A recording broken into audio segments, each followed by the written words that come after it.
അന്ന റസൂലുള്ളാഹി സ്വല്ലല്ലാഹു അലൈഹി വസല്ലം അമറ റജുലൻ ഇദാ അഖദ മൽജഅഹു മിനൽ ലൈലി അൻ യഖൂല. നബി സല്ലല്ലാഹു അലൈഹി വസല്ലമ ഒരാൾക്ക് ഉറങ്ങാൻ നേരത്ത് പാലിക്കേണ്ട മര്യാദകൾ പഠിപ്പിക്കുക. അവർ പ്രാർത്ഥന പഠിപ്പിക്കാൻ പോവാണ്. ആ പ്രാർത്ഥന പഠിപ്പിക്കുന്നതിന് മുമ്പ് നബി സല്ലല്ലാഹു അലൈഹി വസല്ലമ പറഞ്ഞു, ഇദാ അതൈത മൽജഅക ഫതവല്ല വുളൂഅക ലിസ്വലാ.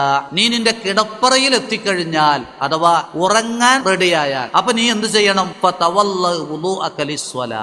നമസ്കാരത്തിന് വുളൂവെടുക്കും പോലെ വുളൂ എടുക്കണം. നമ്മൾ നമസ്കാരത്തിന് വുളൂ എടുക്കുമ്പോൾ ഒന്ന് ശ്രദ്ധിക്കും, എല്ലാ അവയവങ്ങളിലും വെള്ളം തട്ടിയിട്ടുണ്ടോ. അത് വളരെ സൂക്ഷ്മതയോടെ നമ്മൾ നിർവഹിക്കും. കാരണം ലാ സ്വലാത്ത ലിമൻ ലാ വുളൂ അലഹു, വുളൂവില്ലാത്തവന് നമസ്കാരമില്ല എന്നാണല്ലോ. അതുകൊണ്ട് തന്നെ നമസ്കാരത്തിന് വുളൂവെടുക്കുമ്പോൾ ശ്രദ്ധയോടെ നാം വുളൂവെടുക്കാറുണ്ട്. ഇതേ ശ്രദ്ധ വേണം ഏത് കാര്യത്തിൽ?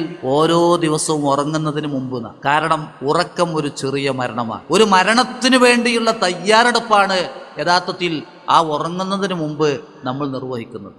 എത്രയെത്ര പ്രാർത്ഥനകളുണ്ട് ഉറങ്ങുന്നതിന് മുമ്പ്. ഫർളുസ്കാര ശേഷം പോലും അത്ര പ്രാർത്ഥനകൾ നമുക്ക് ചൊല്ലാനില്ല. ഒലുവെടുത്തു തന്നെ ഉറങ്ങുന്ന ഒരു ശീലം നമ്മൾ ഉണ്ടാക്കിയെടുക്കണം. വലിയ ശുദ്ധിയോട് കൂടി നമുക്ക് ഉറങ്ങാം, പക്ഷെ അപ്പോഴും ഒലുവോട് കൂടി ഉറങ്ങാൻ നമ്മൾ ശ്രദ്ധിക്കണം. ഇത് നബിസര്യയിൽ സ്ഥിരമാണ്. എന്നിട്ട് ബർറാ റളിയല്ലാഹുവിനോട് നബി സല്ലല്ലാഹു അലൈഹി വസല്ലം പറഞ്ഞു, സുമ്മൽതജ് ബിശിഖിക്കൽ ഐമൻ. വുളുവെടുക്കുകയും വേണം, നീ കിടന്നുറങ്ങുമ്പോൾ വലതുഭാഗത്തേക്ക് ചെരിഞ്ഞ് കിടക്കുകയും വേണം. ഒരു ആരോഗ്യമുള്ള ആഫിയത്തുള്ള ഒരാൾ, ഒരു രോഗിക്ക് ഒരു പക്ഷേ ചിലപ്പോൾ ചില രോഗികൾക്ക് ഇടതുഭാഗത്തേക്ക് കിടന്നാലേ ഉറക്കം വരൂ, ചിലപ്പോൾ കമിഴ്ന്നും കിടക്കേണ്ടി വരും. ആ രോഗിയെ സംബന്ധിച്ചിടത്തോളം അതൊരു ഇളവ് നമുക്ക് അനുവദിക്കാം. പക്ഷെ പൂർണ്ണ ആരോഗ്യവാനായ ഒരു മുസ്ലിം, ഒരു സത്യവിശ്വാസി കിടന്നുറങ്ങേണ്ടത് വലതുഭാഗത്തേക്ക് ചെരിഞ്ഞുകൊണ്ടാണ്. നബി സല്ലല്ലാഹു അലൈഹി വസല്ലമ തന്റെ വലത് കൈയിന്റെ ഉൾഭാഗം കവിളിൽ വെച്ച് എത്ര വിനയത്തോടെയായിരുന്നു കിടന്നിരുന്നത് എന്നൊക്കെ ഹദീസിൽ കാണും. അങ്ങനെ കിടക്കുമ്പോൾ റസൂൽ നിർവഹിച്ച ഏറ്റവും ചെറിയൊരു പ്രാർത്ഥനയും കാണും. അല്ലാഹുമ്മ ഖിനി അദാബക യൗമ തബ്അത്ത് ഇബാദക. അല്ലാഹുവേ,